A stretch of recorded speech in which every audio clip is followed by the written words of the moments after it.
আসসালামু আলাইকুম, জুম্মা মোবারক। কি অবস্থা সবার? তো মাত্র নামাজ টামাজ পড়ে বের হলাম। তো আমাদের বাসার পাশেই এক জায়গা মিলাদ হবে, তো ওই জায়গা যাচ্ছিলাম। তো যায়া দেখি যে এখনো রান্না বাড়া হই নাই, রান্না বাড়া চলতেছে।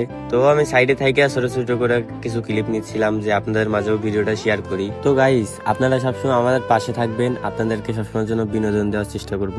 তো যাইতেছিলাম, যাওয়ার পথে দেখি যে আমার বড় ভাই। তো বড় ভাই কি বলে একটু শোনেন। ভাই এই জায়গা কি হচ্ছে ভাই? এখানে আমাকে মরহুম কাম্বুখাত মিরাদ হচ্ছে। ও আচ্ছা, কি পাক হচ্ছে ভাই? আচ্ছা, তোমার গরুর চর্বি দিয়ে খিচুড়ি পাক হচ্ছে। তো গাইস, এখনো রান্নার অনেক দেরি। তো আমরা সবাই মিলে এক জায়গায় বসে পড়ে আড্ডা দিচ্ছিলাম, কথাবার্তা বলতেছিলাম।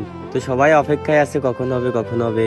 তো তারপর আমি একটু বাসায় গেছি, আইসা দেখি যে মুনাজাত টুনাজাত শেষ। তো সবাই খাওয়ার জন্য প্লেট নিয়ে বসে গেছে। তো তারপর আমারও প্লেট দিল, আমিও প্লেট প্লেট নিয়ে অপেক্ষা আছি কখন দিবে।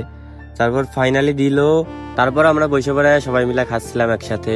তো গাইস, আপনারা সবসময় আমার পাশে থাকবেন, আপনাদেরকে সুন্দর সুন্দর ভিডিও উপহার দিব।